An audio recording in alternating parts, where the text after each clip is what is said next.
ପିଲାମାନେ ଆଜିର ଅଧ୍ୟାୟକୁ ତୁମମାନଙ୍କୁ ସ୍ୱାଗତ। ଏହି ଛବିଟିକୁ ଦେଖ। କହିପାରିବ ପିଲେ, ଏହି ଛବିରୁ ଆମକୁ କେଉଁ ଋତୁ ବିଷୟରେ ସୂଚନା ମିଳୁଛି? ଏହି ଛବିଟିରେ ଆମକୁ ବର୍ଷା ଋତୁ ବିଷୟରେ ସୂଚନା ମିଳୁଛି। ଠିକ୍ କହିଲ। ପିଲାମାନେ କହିପାରିବ ବର୍ଷକ କେତେ ମାସ? ବର୍ଷକ 12 ମାସ। ଠିକ୍ କଥା। ବର୍ଷକ କେତେ ଋତୁ? ବର୍ଷକ 6 ଋତୁ। ବର୍ଷକ 6 ଋତୁ। ଠିକ୍ କହିଲ। ଏହି ଋତୁ ଗୁଡ଼ିକର ନାମ ତୁମେ କହିପାରିବ? ହଁ, କହିପାରିବି। କହିଲେ ଦେଖି। ଗ୍ରୀଷ୍ମ, ବର୍ଷା, ଶରତ, ହେମନ୍ତ, ଶୀତ, ବସନ୍ତ। ବହୁତ ବଢ଼ିଆ, ତମେ ଠିକ୍ କହିଲ। ଏହି 6 ଗୋଟି ଋତୁ ମଧ୍ୟରୁ ବର୍ଷା ଋତୁ ହେଉଛି ଅନ୍ୟତମ।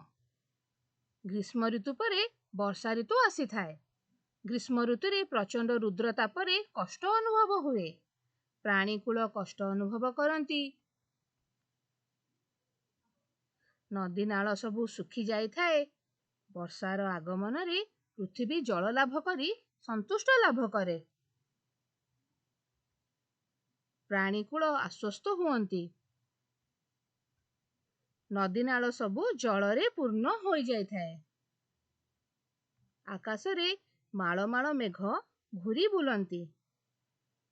ବର୍ଷା ଋତୁର ଦୃଶ୍ୟ ଅତୀବ ମନୋରମ। ତ ପିଲାମାନେ, ଆଜି ଆମେ ଷଷ୍ଠ ଶ୍ରେଣୀ ସାହିତ୍ୟ ବହିର ପ୍ରଥମ ପଦ୍ୟ ବର୍ଷା ସମ୍ପର୍କରେ ପଢ଼ିବା ଏବଂ ଆଲୋଚନା କରିବା। କ'ଣ କହୁଛ, ପଢ଼ିବା? ହଁ, ପଢ଼ିବା।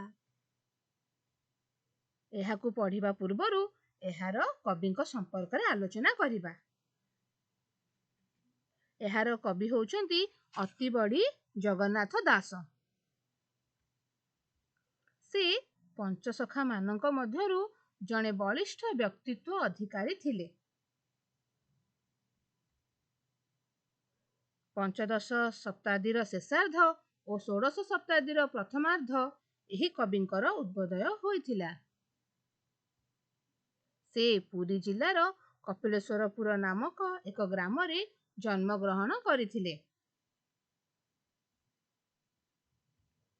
କବିଙ୍କର ରଚିତ ଓଡ଼ିଆ ଭାଗବତ ଏକ ପବିତ୍ର ଗ୍ରନ୍ଥ ଅଟେ। ଏହା ସରଳ ଓ ସାବଳୀଳ ନବାକ୍ଷରୀ ଛନ୍ଦରେ ରଚିତ ହୋଇଅଛି।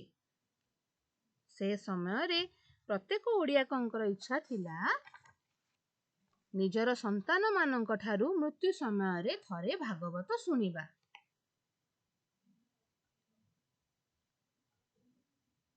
କବିଙ୍କର ରଚିତ ଓଡ଼ିଆ ଭାଗବତ 12 ଖଣ୍ଡରେ ବିଭକ୍ତ ହୋଇଛି। ପ୍ରତ୍ୟେକ ଖଣ୍ଡକୁ କବି ସ୍କନ୍ଦ ବୋଲି ଅଭିହିତ କରିଛନ୍ତି। କବି ଜଗନ୍ନାଥ ଦାସ ଓଡ଼ିଆ ଭାଗବତ ବ୍ୟତୀତ ଅନ୍ୟ ଗ୍ରନ୍ଥ ସବୁ ରଚନା କରିଛନ୍ତି। ସେଗୁଡ଼ିକ ମଧ୍ୟରୁ ଅର୍ଥକୋଇଲି, ତୁଳାଭିଣା, ଦାରୁ ବ୍ରହ୍ମଗୀତା, ମୃଗୁଣୀ ସ୍ତୁତି ଆଦି ଅନ୍ୟତମ। ଏହି କବିତାଟି କବିଙ୍କର ରଚିତ ଓଡ଼ିଆ ଭାଗବତର 10ମ ସ୍କନ୍ଦ 21 ଅଧ୍ୟାୟରୁ ଆସିଅଛି। ଏଠାରେ କବି ବର୍ଷାର ମନୋରମ ଦୃଶ୍ୟକୁ ଅତି ସୁନ୍ଦର ଭାବରେ ବର୍ଣ୍ଣନା କରିଛନ୍ତି। ତେବେ ବର୍ତ୍ତମାନ ଆସ ଆମେ କବିତାଟିକୁ ସମ୍ପୂର୍ଣ୍ଣ ଆବୃତ୍ତି କରିବା। କ'ଣ କହୁଛ, ଆବୃତ୍ତି କରିବା? ହଁ, କରିବା। ତାହେଲେ ମୁଁ କବିତାଟିକୁ ଆବୃତ୍ତି କରୁଛି, ତୁମେମାନେ ଧ୍ୟାନ ଦେଇ ଶୁଣ। ଏହାପରେ ତମେମାନେ ମଧ୍ୟ କବିତାଟିକୁ ଭଲ ଭାବରେ ଆବୃତ୍ତି କରିବ। ଏମନ୍ତେ ଗ୍ରୀଷ୍ମ କାଳ ଗଲା, ବରଷା ଋତୁ ପ୍ରକାଶିଲା। ସକଳ ଋତୁଙ୍କର ସାର, ଶସ୍ୟ ସମ୍ପଦ ମଞ୍ଚପୁର। ମେଘେ ମିଳିଲେ ଶୂନ୍ୟ ପଥେ, ବିଜୁଳି ଶବଦ ସଙ୍ଗତେ। ମହିମଣ୍ଡଳ ଦୁଃଖ ଚାହିଁ, ଜଳ ଛାଡ଼ିଲା ତୋଷ ହୋଇ। ଘୋର ଶବଦେ ମେଘମାଳ, ଗର୍ଜିଣ ବରଷନ୍ତି ଜଳ। ପ୍ରାଣୀ ଜୀବନ ଜଳ ରାଶି କରୁଣା ଚିତ୍ତରେ ବରସି ପୃଥିବୀ ରବି ତେଜ ଗ୍ରାସେ ତାପିତ ଥିଲା ଅଷ୍ଟମାସେ ଜଳ ପାଇଲା ତ ସଚିତେ ତପସ୍ୱୀ ଜନଙ୍କର ମତେ ତପସ୍ୟା ଫଳ ଯେହ୍ନେ ପାଇ ଭୁଞ୍ଜନ୍ତି ଅତି ସୁଖୀ ହୋଇ ଖୋଦ୍ୟତ କୀଟ ନିଶା ମୁଖେ ଜଗତ ଆବୋରିଲେ ସୁଖେ ମଣ୍ଡୁକେ ମେଘନାଦ ଶୁଣି ଗର୍ଜନ୍ତି ଆବରିଣ ପାଣି ଅଳପ ନଦୀଏ ପୁରିଲେ ଲହରୀ ମତେ ଉଛୁଳିଲେ ନାନା ପ୍ରକାରେ ଶସ୍ୟ ରାଶି ଏଣେ ପୂରିତ ମହି ଦିଶି ଛତୁ ଯେ ଛତ୍ର ପ୍ରାୟ ହୋଇ ରାଜାର ପ୍ରାୟ ଦିଶେ ମହି ମୟୂରେ ଗିରି ଶିଖେ ଥାଇ ନୃତ୍ୟ କରନ୍ତି ମେଘେ ଚାହିଁ ଅତିଥି ଦେଖି ଭକ୍ତ ଜନେ ଯେ ସନେ ତୋଷ ହୁଅନ୍ତି ମନେ। ତାହେଲେ ପିଲାମାନେ ତମେ ଏଇ କବିତାଟିକୁ ମୁଁ ଆବୃତ୍ତି କଲି ଭଲ ଭାବରେ ଶୁଣିଲ ତ? ହଁ କେମିତି ଲାଗିଲା? ବହୁତ ଭଲ ଲାଗିଲା। ମୁଁ ତ ବର୍ତ୍ତମାନ ଏକୁଟିଆ କଲି, ଏବେ ମୁଁ ପଦେ ପଦେ ବୋଲିବି, ତମେ ମୋ ସହିତ କବିତାଟିକୁ ପଦେ ପଦେ ଆବୃତ୍ତି କରିବ। ଏମନ୍ତେ ଗ୍ରୀଷ୍ମ କାଳ ଗଲା ବରଷା ଋତୁ ପ୍ରକାଶିଲା ଏମନ୍ତେ ଗ୍ରୀଷ୍ମ କାଳ ଗଲା ବରଷା ଋତୁ ପ୍ରକାଶିଲା ସକଳ ଋତୁଙ୍କର ସାର ଶସ୍ୟ ସମ୍ପଦ ମଞ୍ଚପୁର ସକଳ ଋତୁଙ୍କର ସାର ଶସ୍ୟ ସମ୍ପଦ ମଞ୍ଚପୁର ମେଘେ ମିଳିଲେ ଶୂନ୍ୟ ପଥେ ବିଜୁଳି ଶବଦ ସଙ୍ଗତେ ମେଘେ ମିଳିଲେ ଶୂନ୍ୟ ପଥେ ବିଜୁଳି ଶବଦ ସଙ୍ଗତେ ମହିମଣ୍ଡଳ ଦୁଃଖ ଚାହିଁ ଜଳ ଛାଡ଼ିଲା ତୋଷ ହୋଇ ମହିମଣ୍ଡଳ ଦୁଃଖ ଚାହିଁ ଜଳ ଛାଡ଼ିଲା ତୋଷ ହୋଇ ଘୋର ଶବଦେ ମେଘମାଳ ଗର୍ଜିଣ ବରସନ୍ତି ଜଳ ଘୋର ଶବଦେ ମେଘମାଳ ଗର୍ଜିଣ ବରସନ୍ତି ଜଳ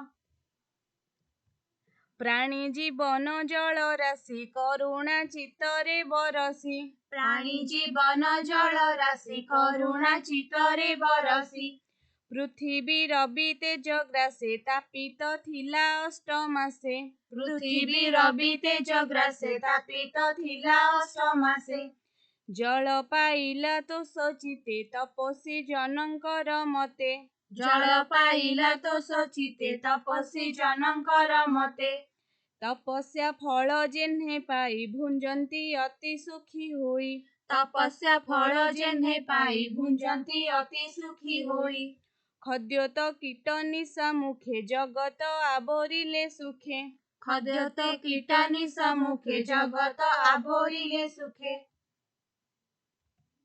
ମଣ୍ଡୁକେ ମେଘନାଦ ଶୁଣି ଗର୍ଜନ୍ତି ଆବରିଣ ପାଣି ମଣ୍ଡୁକେ ମେଘନାଦ ଶୁଣି ଗର୍ଜନ୍ତି ଆବରିଣ ପାଣି ଅଳପ ନଦୀଏ ପୁରିଲେ ଲହରୀ ମତେ ଉଛୁଳିଲେ ଅଳପ ନଦୀଏ ପୁରିଲେ ଲହରୀ ମତେ ଉଛୁଳିଲେ ନାନା ପ୍ରକାରେ ଶସ୍ୟ ରାଶି ଏଣେ ପୂରିତ ମହି ଦିଶି ନାନା ପ୍ରକାରେ ଶସ୍ୟ ରାଶି ଏଣେ ପୂରିତ ମହି ଦିଶି ଛତୁ ଯେ ଛତ୍ର ପ୍ରାୟ ହୋଇ ରାଜାର ପ୍ରାୟ ଦିଶେ ମହି ଛତୁ ଯେ ଛତ୍ର ପ୍ରାୟ ହୋଇ ରାଜାର ପ୍ରାୟ ଦିଶେ ମହି ମୟୂରେ ଗିରି ଶିଖେ ଥାଇ ନୃତ୍ୟ କରନ୍ତି ମେଘେ ଚାହିଁ ମୟୂରେ ଗିରି ଶିଖେ ଥାଇ ନୃତ୍ୟ କରନ୍ତି ମେଘେ ଚାହିଁ ଅତିଥି ଦେଖି ଭକ୍ତ ଜନେ ଯେ ସନେ ତୋଷ ହୁଅନ୍ତି ମନେ।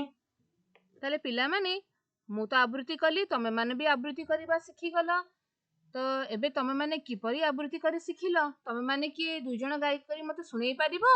ହଁ ଶୁଣେଇ ପାରିବୁ।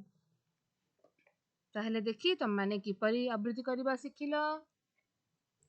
ଏମନ୍ତେ ଗ୍ରୀଷ୍ମ କାଳ ଗଲା ବରଷା ଋତୁ ପ୍ରକାଶିଲା ସକଳ ଋତୁଙ୍କର ସାର ଶସ୍ୟ ସମ୍ପଦ ମଞ୍ଚପୁର मेघे मिलिले शून्य पथे बिजुली शब्द संगते महिमंडल दुख चाहि जल छाड़िला तो सोहोई घोर शब्दे मेघमाळ गर्जिन बरसन्ति जल प्राणी जीवन जल राशि करुणा चित्तरे बरसी पृथ्वी रवि तेज ग्रासे तापित थिला अष्टमासे जल पाइला तो सोचिते तपस्वी जनकर मते तपस्या फल जेन्हे पाई भुंजन्ति अति सुखी होई खाद्य तो कीट निशा मुखे जगत आबोरिले सुखे मुंडुके मेघनाद शुणी गर्जन्ति आबोरिण पाणी अळप नदीए पुरिले लहरी मते उछुळिले नाना प्रकारे शस्य राशि एणे पूरित मही दिशि छतुजे छत्र प्राय होई राजार प्राय दिशे मही मयूरे गिरी शिखे थाई नृत्य करन्ति मेघे चाहि अतिथि देखि भक्त जने जे सने तो सोहन्ति मने। बहुत बढ़िया तमे दुई जण तो बहुत भल भाव कविता आबृत्ति करवा शिखीगल। आमर आसंता क्लास रे तुमे मान भल भाव कविता को आबृत्ति करके आसीथिबो। आमे माने जण जण करी आमे आबृत्ति करिबा आउ तमे माने किपरि भाव आबृत्ति करी शिखिल मने रखिल ताहा आमे देखिबा। ताले पिला माने आजिर क्लास रे तुमे माने कोन शिखिल? आजिर क्लास रे तुमे माने कविकर परिचय प्रदान करिबा शिखिल जोटा एहा परे तुमे माने वर्षा कवितार कविताटी को स्वरर उपयुक्त उत्थान पतन गति लय ताल देई ठीक भावरे उच्चारण करी आबृत्ति करिबा शिखिल।